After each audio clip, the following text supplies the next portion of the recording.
واقع کربلا تاریخ کا دردناک واقعہ ہے۔ یہ اقتدار کی جنگ نہیں تھی، اقدار کی جنگ تھی۔ دو شخصیتوں کی لڑائی نہیں تھی، دو نظریات کا ٹکراؤ تھا۔ یہ حق اور باطل کا معرکہ تھا۔ یزید ظلم کا استعارہ ہے، حسین ابن علی امن کی علامت ہے۔ یزید جبر کا پتلا ہے، حسین صبر کا پیکر ہے۔ یزید اپنی بدطینت فطرت اور اپنی طب ناہموار کے باعث دنیا پر ذلت و رسوائی، ظلم، جبر، جور و زیادتی کی علامت بن کے ابھرا، اور حسین ابن علی رضی اللہ تعالی عنہ حق و صداقت کا نشان بن کے ابھرا۔ کربلا کے تپتے ہوئے ریگزار میں حسینی اور یزیدی دو کردار سامنے آتے ہیں۔ اقبال نے کہا تھا، موسیٰ و فرعون و شبیر و یزید، این دو قوت از حیات آیت پدید، زندہ حق از قوت شبیریت، باطل آخر داغ حسرت میری است، سرخ رو عشق غیور از خون او، شوخی این مصرع از مضمون او، تا قیامت قطع استبداد کر، موج خون او چمن ایجاد کر۔ یزید بہدل کی بیٹی محسون کا ناپاک بیٹا تھا، اور حسین محمد عربی کی بیٹی فاطمہ کا شہزادہ تھا۔ یزید دمشق کے اطراف میں سرجون اور جریر اختل جیسے اوباشوں کے جھرمٹ میں پل کے جوان ہوا۔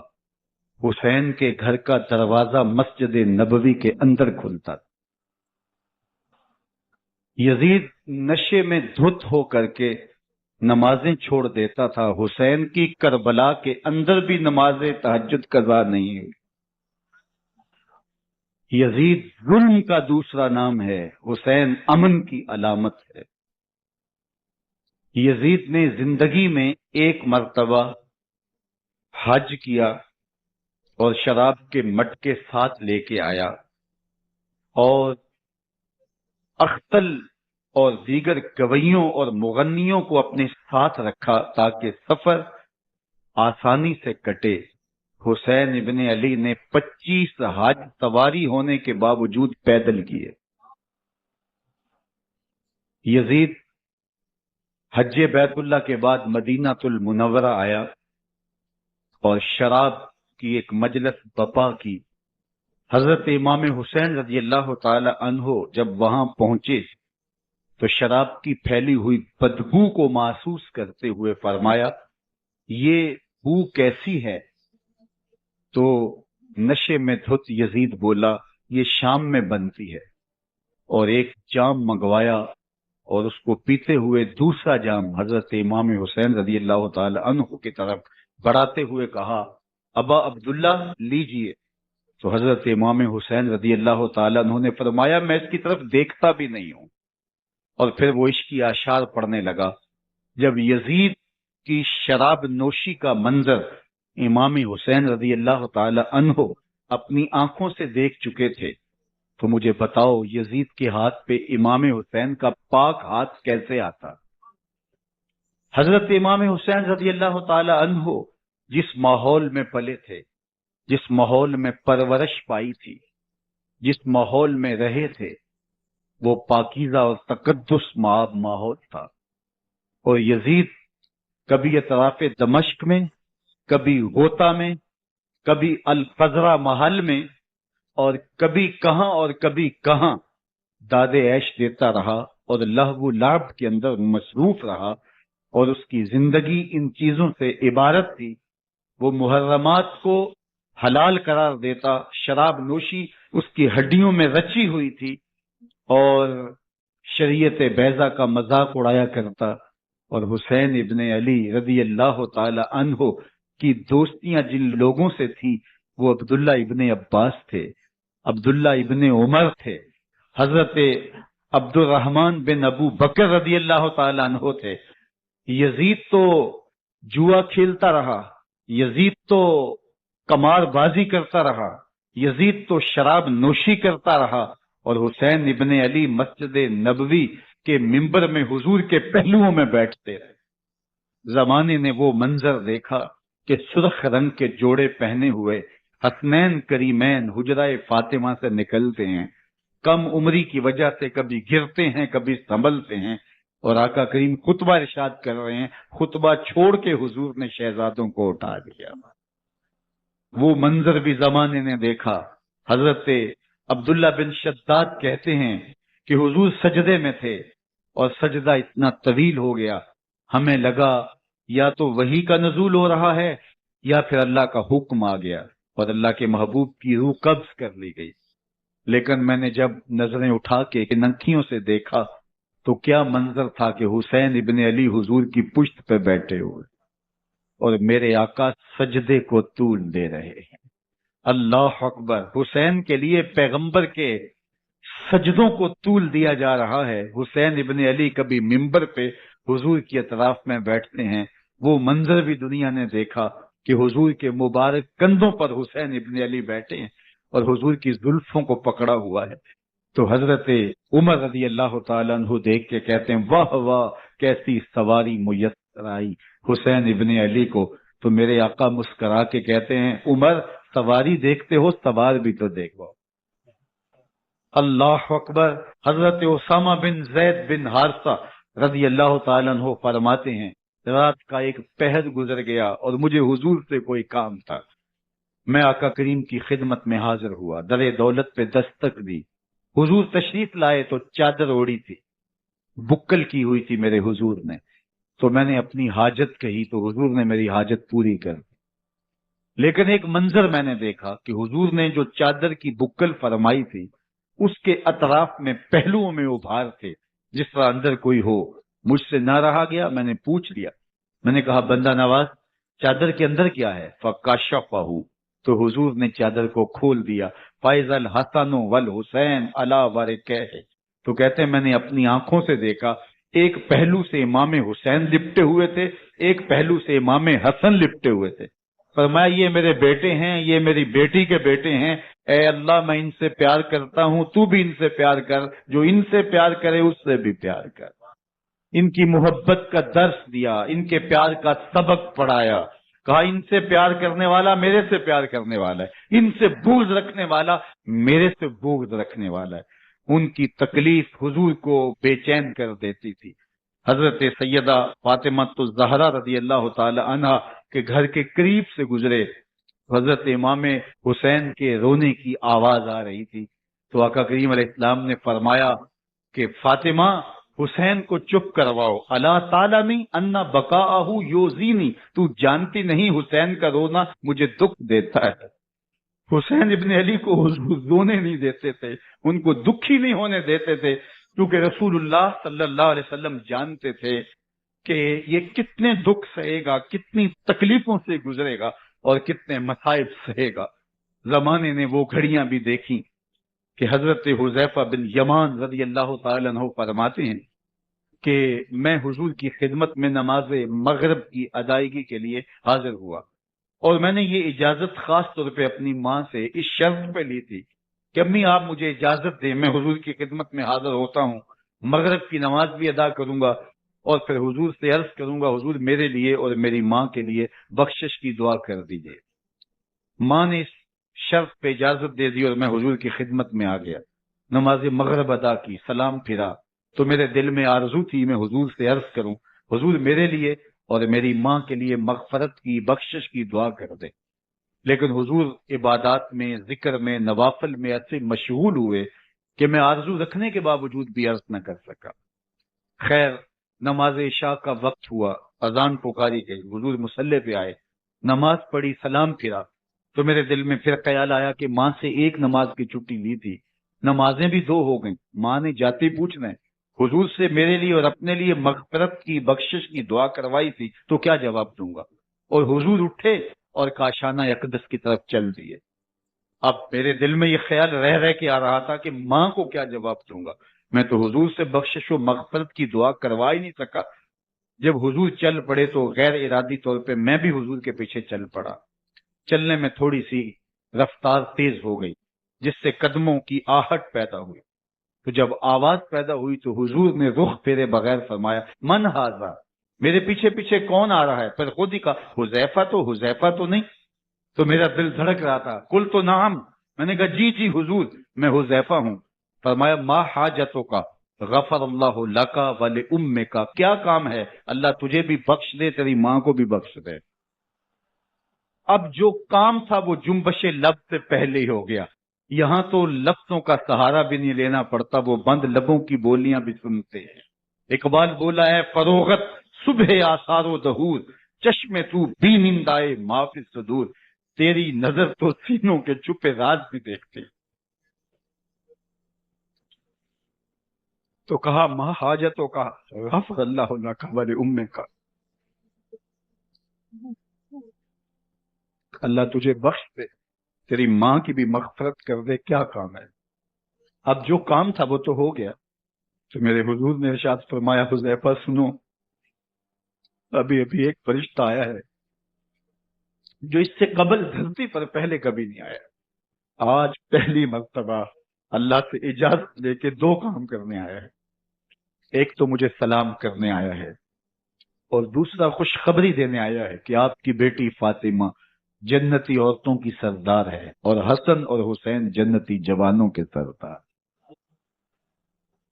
ایک طرف یزید ناپاک میسون کا پلیت بیٹا اور ایک طرف محمد عربی کا نواسا، فاطمہ کے دودھ کا اثر، علی المرتضی کے خون کی تاثیر، رسول اللہ صلی اللہ علیہ وسلم کے کندھوں پہ بیٹھنے والا۔ ایک دن حضور نے امام حسین رضی اللہ تعالیٰ عنہ کے ہاتھ پکڑ لیے اور ان کے پاؤں اپنے پاؤں پہ رکھے اور پھر فرمایا بیٹے آگے بڑھو، اور ان کے پاؤں حضور کی پنڈلیوں پہ آئے، پھر کہا بیٹے اور آگے بڑھو، حتیٰ کہ ان کے پاؤں حضور کی رانوں پہ آئے، پھر فرمایا بیٹا اور آگے بڑھو، تو ان کے پاؤں حضور کے مبارک بطن اقدس پہ آئے، پھر بازوؤں کو کھینچ کے اپنے قریب کیا اور حسین ابن علی کے منہ میں اپنی زبان رکھ دی، اور وہ اس طرح چوس رہے تھے جس طرح کھجور چوسی جاتی ہے۔ تو اللہ کے محبوب علیہ السلام نے حسین ابن علی کو اپنی زبان کا لعاب دہن دے کر کے، وہ شیر رحمت دے کر کے، وہ کوثر و تسلیم سے پاکیزہ تر آب رحمت عطا کر کے ان کی ہمیشہ کے لیے پیاس بجھا دی، تاکہ کل کربلا کے تپتے ہوئے ریگزار میں حسین ابن علی کو پیاس کی شدت تنگ نہ کرے اور پائے استقلال میں لغزش نہ آنے پائے۔ ان نازوں سے پالے ہوئے حسین کو، ان محبتوں سے پالے ہوئے حسین ابن علی کو امتحان بھی اتنے بڑے درپیش تھے۔ یاری تیری سونا پر ازمیشہ تیریاں اگ، سونا پرکھیا جاندہ ہے لال اگاں دے لگ۔ جتنا بڑا شخص ہوتا ہے اتنی آزمائشیں بھی بڑی ہوتی ہیں۔ پیغمبر رحمت کی آغوش میں کھیلنے والا، حجرہ فاطمہ کا جان نشین، مصلی رسول کا وارث، منبر رسول صلی اللہ علیہ وآلہ وسلم پر حضور کے مبارک پہلو اور گود میں بیٹھنے والا حسین، حضور کی زبان چوسنے والا حسین، حضور کے کندھوں پہ سواری کرنے والا حسین، آقا کریم علیہ الصلوۃ والسلام کے مبارک سجدے کی حالت کے اندر حضور کی پشت پہ کھیلنے والا حسین، جس حسین کا دروازہ مسجد نبوی کے اندر کھلتا تھا اور یزید کی کرتوتوں کے چشم دید گواہ تھے۔ یزید جب تخت نشین ہوتا ہے تو اسے یہ فکر ہوتی ہے کہ امام حسین عبداللہ بن زبیر، عبداللہ بن عمر، عبداللہ ابن عباس یہ میری بیعت کریں۔ اور وہ ولید بن عقبہ کو لکھتا ہے کہ ہر صورت میں ان کی بیعت لو، اور اگر بیعت نہ دیں تو سختی کرو۔ حضرت امام حسین رضی اللہ تعالی عنہ کو بلاوا آتا ہے کہ آپ کو دارالامارت میں گورنر ہاؤس میں بلایا جا رہا ہے۔ ولید بن عقبہ کا پیغام آپ کو پہنچتا ہے۔ آپ اس وقت فرماتے ہیں کہ اس وقت جو پیغام پہنچا ہے وہ کسی خطرے سے خالی نہیں ہے، تو کچھ سواروں کو ساتھ لیا، کہا تم دارالامارت کے باہر کھڑے رہنا، اگر میری آواز بلند ہوئی تو اندر آ جانا، ورنہ تم انتظار کرنا۔ آپ اندر گئے۔ ولید بن عقبہ نے مروان کو بھی بلایا تھا۔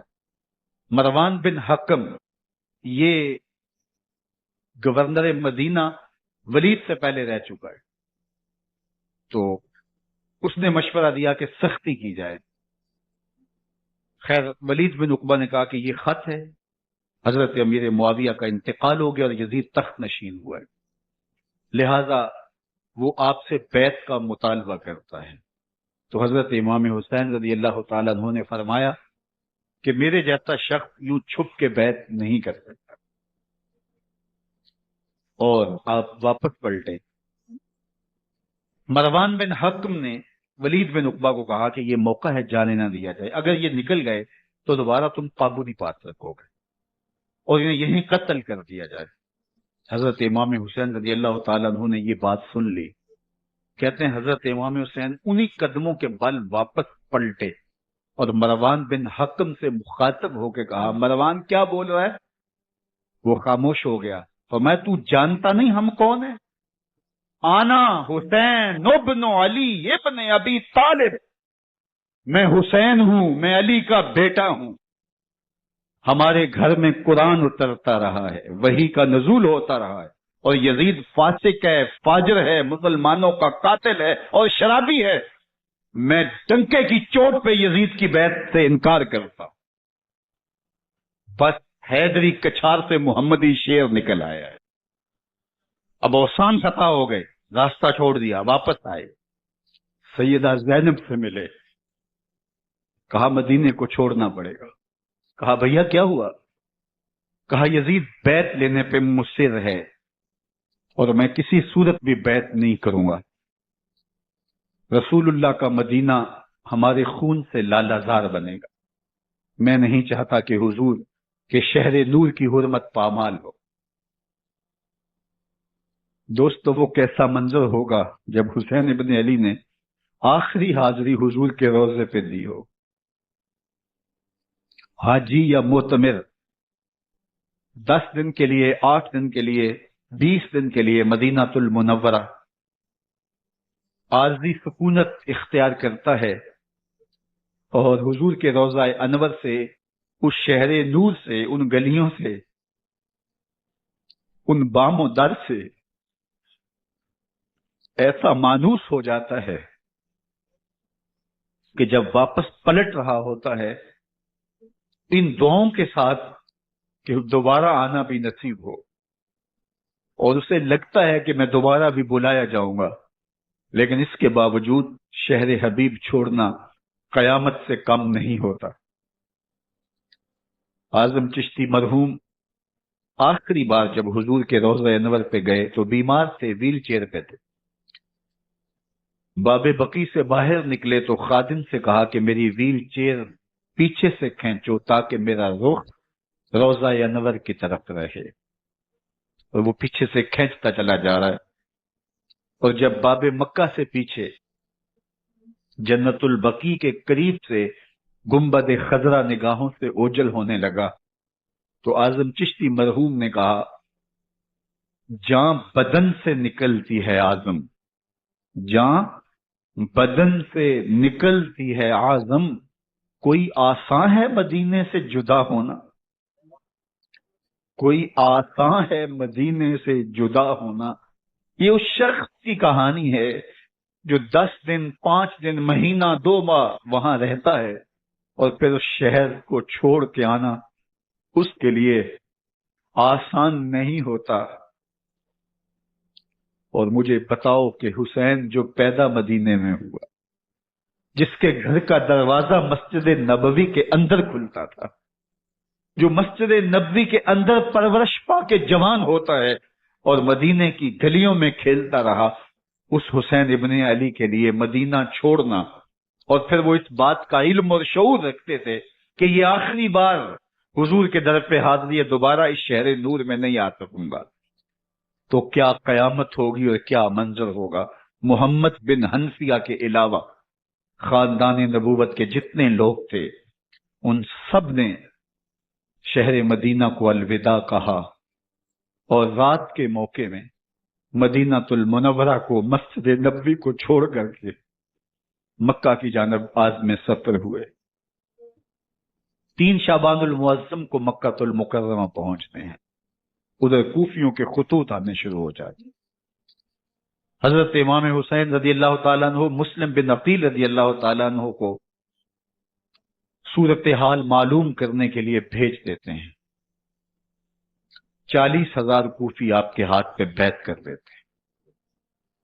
ادھر 25 پیدل حج کرنے والے حضرت امام حسین 8 ذی الحج کو احرام باندھتے ہیں، لیکن آپ کو پتہ چلتا ہے کہ حاجیوں کے روپ میں قاتل چھپا دیے گئے، تو آپ اس احرام کو حج کی بجائے عمرے میں بدلتے ہیں اور کوفے کی جانب عازم سفر ہوتے ہیں۔